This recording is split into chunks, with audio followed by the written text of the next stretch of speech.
So, hi everyone. My name is Daphne Thomson, and I help municipalities implement AI to increase capacity and increase productivity. And today I have the utmost pleasure speaking to Julie Rogers, the absolute queen of communication in BC. Welcome, Julie. Thank you. I'm really excited to talk with you today about AI. I've spent about 20 years of my career working in communications, mostly in the public sector. And now with my work as a consultant, I'm working on focusing on strategic communications and crisis communications and strategy for mostly local governments, Indigenous governments, providing them with training as well across BC and Alberta. So, with that, I've seen firsthand how when we communicate, we can really make or break the public trust in how we've communicated, how quickly we've communicated, the tone that we've taken when we communicate, and the information we've shared, and how fast we got it out there. You don't sit on it for 3 days and then come out with a statement because they've filled the void, right? So Exactly. just in how we can communicate, we can really make or break that public trust, especially in a crisis. But communications is about relationships. So And let's dive. Sorry, let's dive just a little bit deeper into that. Exactly what you just said. That first of all, communication is strategic, and that it is there to build trust. So by saying that is obviously we need to keep the human touch, right? 100%. So how do we Yes. do that? By still making use of AI? Yeah. So AI is great. It's a wonderful tool. Spell check is also a wonderful tool, right? So it can churn out press releases. It can help me summarize documents, assuming those documents are public documents and not confidential ones. So it can even give me ideas. Say we're changing our recycling program. I can go to AI and say, what are all the ways that I can spread the information about these changes? And so it'll brainstorm for me. It can do a lot of those things for me. But that's the extent of it. So it's going to speed up my work. It's a fabulous tool. But communication is about the timing, the tone, reading the room, really knowing who your audience is and what they need to know. Your AI is not reading the discomfort in council chambers or the tone of that last media story or the drama happening on that social media pages. AI is not getting that. Your communicator is getting that. So AI is a great tool. It's not human. So let's go a little deeper into that because I love what you said, that the timing of communication is of the utmost importance because, yes, let's face it, if there's silence, then people's imagination runs a little wild. And when they come up with stories, it can be detrimental to the truth or inaccuracies, or it can just be chaos, right? Absolutely. So in an emergency, timing is of the essence, and the correct information, and like you said, the tone is of the utmost importance. So let's say we're in an EMT situation. There is an emergency outline. We need to put a press release out in a timely manner. And let's say the person that is in the communications role does not come from a communications background. How would you say would the best way to be to use AI, but still to keep the human touch, which is ultimately building the trust? I love your example so much. I do a lot of work on crisis communications plans. So in theory, we have a crisis communications plan in place already. And I might even have used AI to help me set up some templates, because you're right. Sometimes in the event of an emergency, there's an explosion downtown. It's right beside the rec center. Now we're evacuating the rec center. The communications manager is in Mexico and her assistant is having surgery. So Yeah. the administrative assistant in Public Works is doing the news release, right? So, but you've got your crisis communications plan. You've got a template. You can take some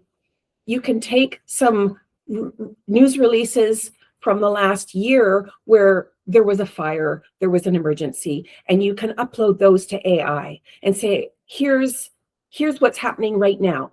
Here's news releases we've used before. Here's my template. Write me a news release. That is super helpful because Exactly. it's fast. But then, even if it's your admin assistant from Public Works, is going to read it very, very carefully, take a breath, think like a resident. My kids are at the rec center. What's happening? Right? So think like a resident. And so you're evacuated in the rec center, it's 35 below, and my children are in bathing suits.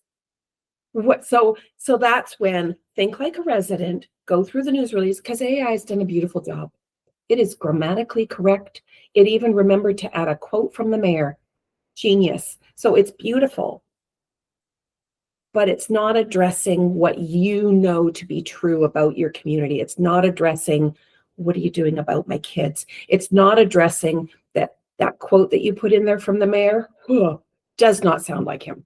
The mayor does not sound like that. So fixing the tone of the quotes, things like that. You still have that human oversight, but when you've got in a crisis like that, you need to get something out to the public fast.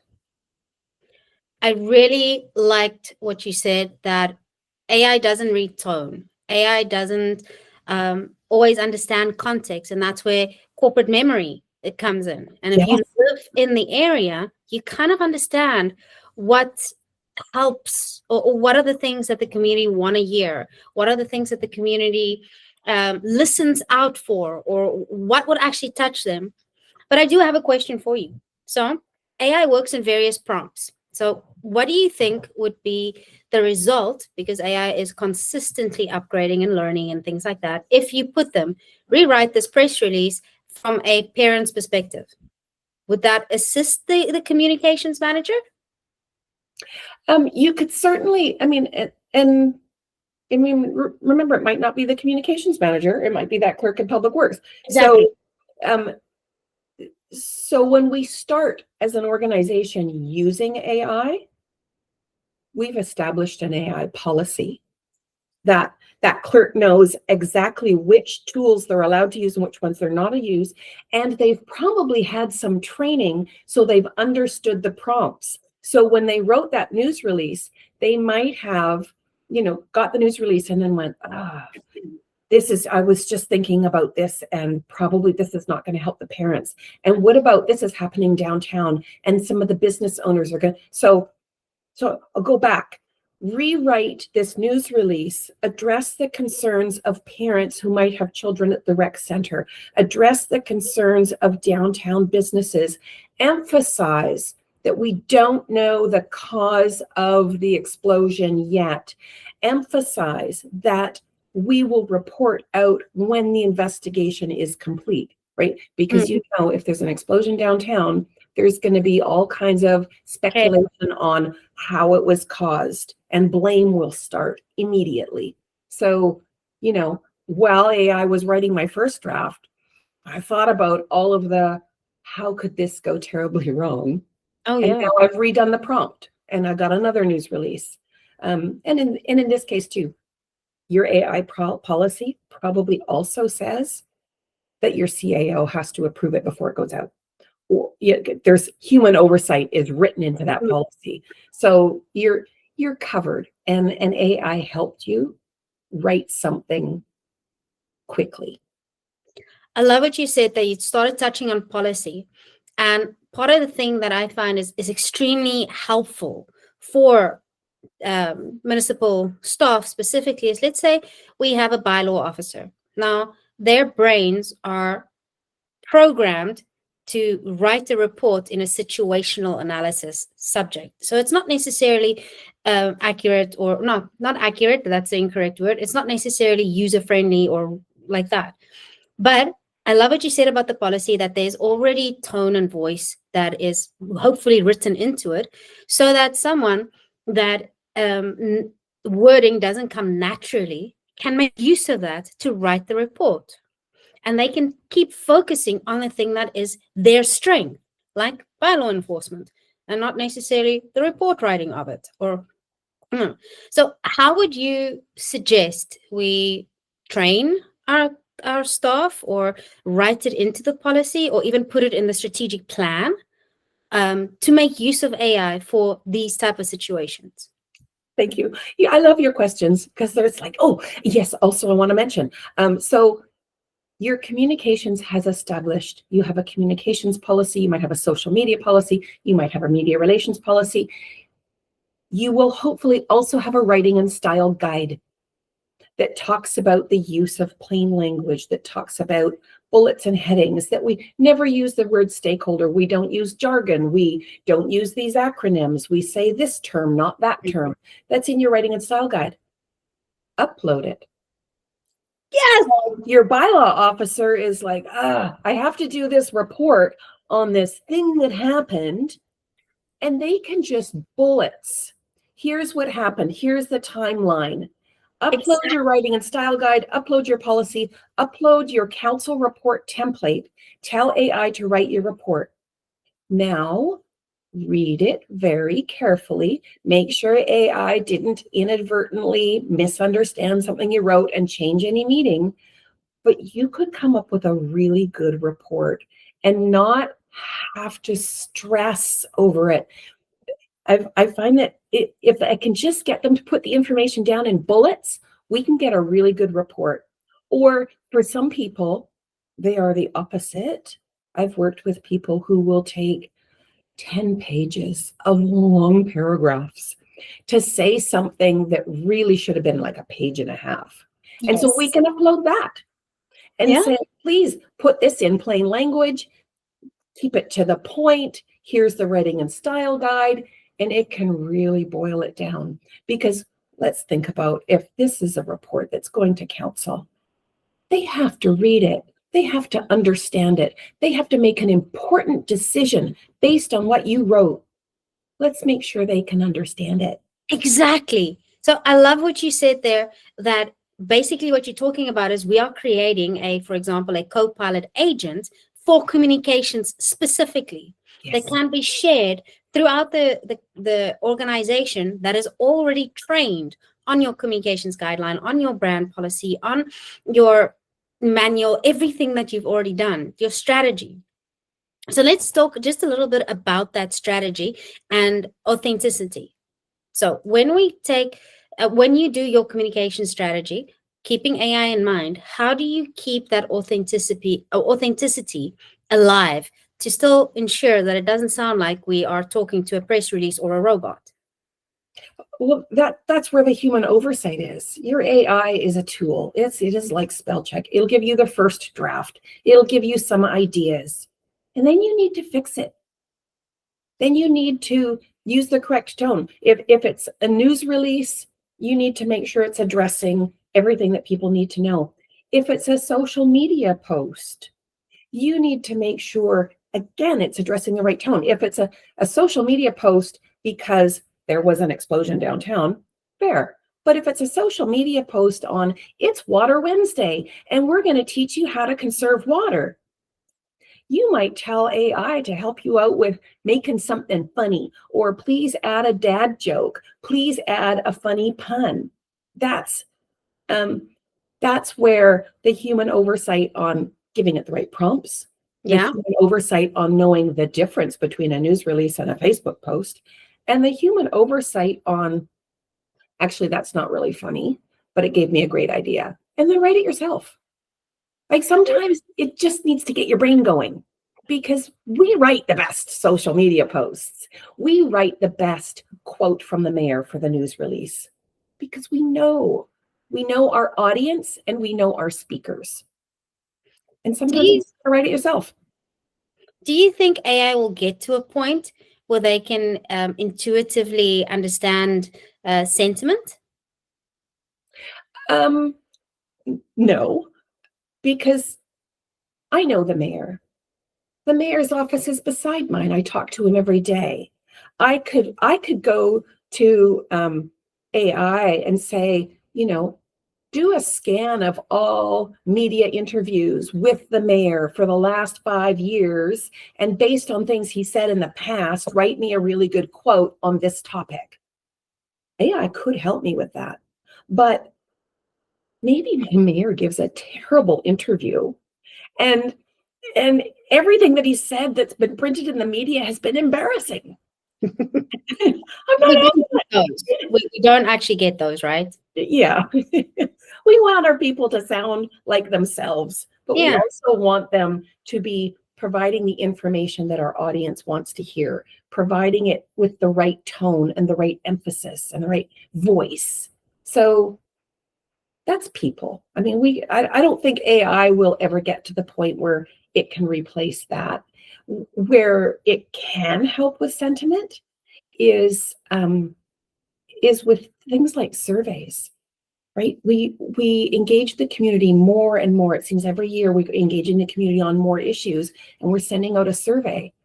I now have 1,500 comments that I need to read, and I will read every single one because there will always be some nuggets in there that I didn't see coming.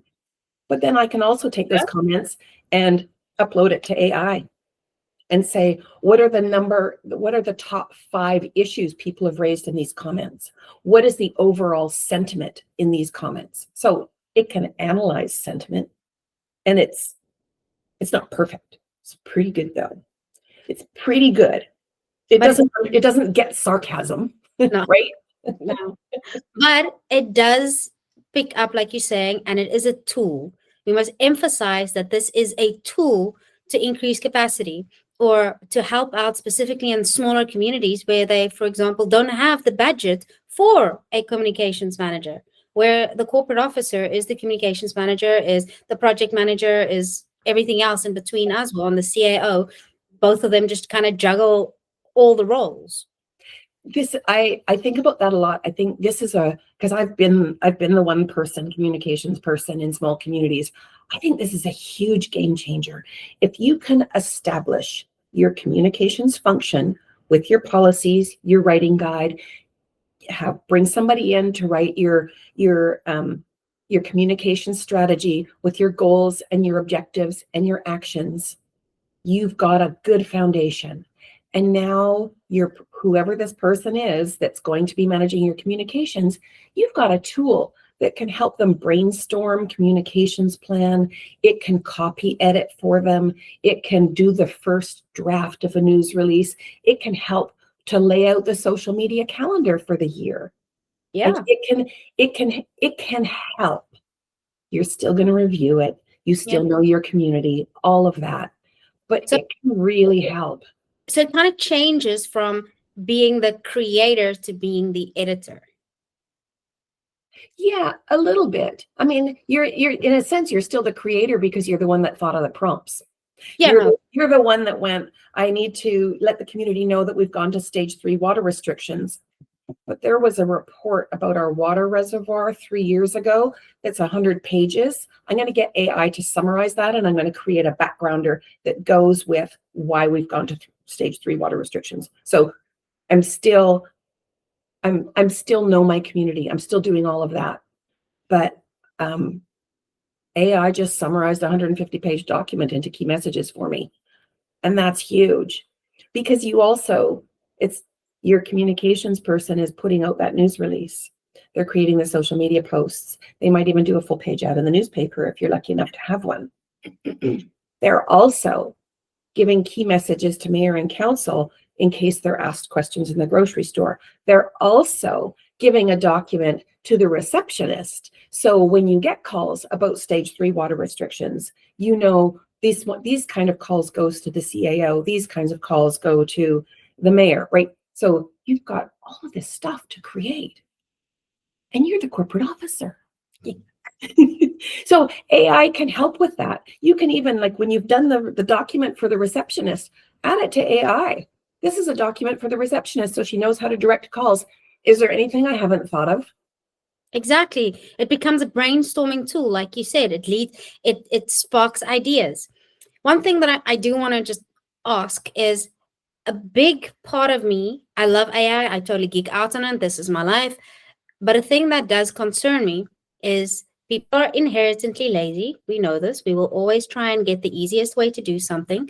And it's like when you go to gym, you stop lifting weights, you lose the muscle. So how do we keep our skills that we have alive and not rely on AI that much? I think probably the first time you send out a news release without reading it first and things go terribly, terribly wrong, you'll never do that again. That is And I think in communications, when we write anything, when we are preparing for a media interview, when we're putting out a social media post, it's always, how could this go wrong? What have I not thought of? How could this be misunderstood? So I honestly say I have never thought that, but that is such but exactly, that's your point. yeah, I'm not in communications, but that makes total sense. I'm probably going to use that as my next prompt. How could this possibly go wrong? well, and so because I do love AI and I do love testing it to see what it can do and how it can do. And I've taken, this report's gone to council. Council went, yeah, that's a good idea. You should go forward with it. I can take that council report, upload it to ChatGPT, say, write me a news release based on this report. It will write me a news release. And if I didn't work in communications, I might look at that and go, what do we need a communications manager for? This is excellent. And it is excellent. It's grammatically correct. It's laid out right. It's got a good heading, strong. It starts with the most important information. It added a quote. It even reminded you to put your media contact at the bottom. But what it saw as the most important information is not necessarily the most important information. It was the most important information for that decision, for that report, for that moment in time. But it didn't consider the last 5 years. And oh my God, we have to report another utility increase. I remember when I did this last year and people lost their minds. Knowing your audience, knowing your context, knowing your history. You could get lazy, but it's going to go terribly wrong. Eventually, you might get away with it once or twice, but I do agree with you. Somewhere along the line, something's going to hit through the cracks, fall through it, and it's going to be your bum. It's not going to be AI. Who's the person responsible? It's still you. It's still human. So all the responsibility still lies on us with all decision making. And I feel that's exactly where the ethical part comes in the use of AI. Yes. Yes, use it as a tool, use it as a brainstorming idea, use it as analyticals, or to help you with make decisions. But the decision making actually, or the way that the intent of what the communication has to say, that needs to be human. Yeah. I mean, if you think about, so there was a report that went to council and it was, it's for January, we need to raise the water rates again. We raise the water rates every year. This is why we're doing it. This is why it matters. This is why we have to. Council goes, yeah, we do this every year. Approved, go ahead. I send out a news release that says water rates were this. In January 1st, they're going up to this. No. Your water rates have gone up. They've gone up every year for the last 5 years. You also go to stage 4 water restrictions every summer because you have a water problem. You also haven't installed those low flow toilets in the rec center yet. So that's embarrassing. But, and you know that your community is going to come back with, some of our residents are seniors on a fixed income. What are you doing about that? They can't afford this. So I know I need to make sure I include information in there about how you can pay, how you can have monthly payments, not one payment a year. And why we have to do this and how this is really good for our infrastructure, because the funds that we're raising goes to the replacement of our water lines. And in 10 years, we're going to have to spend this much money on our infrastructure, right? It's because I know my audience. Yeah. I feel like I keep saying it. You know your audience. And And that's how we make sure things don't go terribly wrong. Things would go terribly wrong if I sent out a news release that just said water rates are going up. Council approved it at last night's meeting. You're welcome. Yeah, no, that would not go down well. No. That doesn't have that human element. Exactly that. It doesn't have the human element. It's factual, but it's not the human element. But we're running out of time. So just to recap, the strategy that we implement for communications, always stay with human oversight. AI is a support. It is a tool. It doesn't replace the human. The human authenticity builds the trust. And yeah, for smaller communities, AI might be a really good tool to help them, teach them, even guide them in ideas on how to communicate effectively with their local government or with their residents, right? So what is your final reflection, or what would you like the audience to stay with as we close this? I think the future is not communications manager or AI. It's both.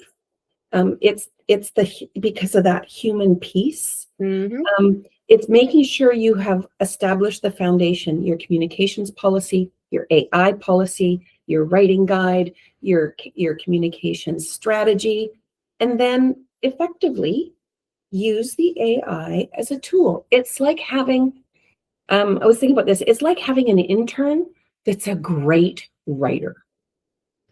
But they're not going to take charge of your next public apology. No. AI is a great writer. It's not going to take charge of your next public apology, and it doesn't know your audience. You know your audience, and that's what communications is all about. It's about knowing your audience and building those relationships, building that trust, and we do that through authenticity and a human touch. Sorry, one last question. Yeah. Now, human touch. It is said that by 2035, the way that communication is done and the way that actual humans interact will change dramatically. We're already seeing that with Gen Z, with Gen Alpha. So how would you say we can guide and help our communities to be future ready, but to never lose the human connection? We've seen that isolation during COVID causes anxiety and depression, all these kind of things. We don't want to lose human connection. That's the core of making us authentic and build relationship, like you said. So how do we find the balance in this for our future communities? I think we've been adapting over the last couple of decades, and I think communications will continue to adapt. Communications hasn't changed, but we have adapted. We know with social media that we're communicating differently, right? It used to just be the news release. We get up on our soapbox and put that out. We know with social media, we have a new tool, and we're using that tool to communicate authentically and to answer questions. So communications has become a bit more two-way. We know that people have gotten lazier, probably because of social media, that they don't read, they skim. So we've adapted. We're making sure we use more headings and bullets. We're making sure the most important information is at the top. Our communications is constantly adapting to what is going on in the world, and we will continue to adapt to new tools, new ways of reading, new ways of that people use to absorb information. We're using TikTok and videos more than we ever did before, right? We're adapting. Exactly. So we will continue to adapt to what's out there, but the foundation of communications will always be relationships. I love that. It's so true. Julie, as said before, you are the queen of communications. Thank you so much for all your guidance, for being here and for having this conversation. If you guys need to get a hold of her, it is julierogersconsulting.ca. Please reach out. She is absolutely the queen in BC, specifically about communications. Julie, thank you. Oh, and from the queen of AI, that means a lot. So thank you. Well, till next time. Let us know if there's any other topic you'd like us to chat about and put it in the comments. Till next time.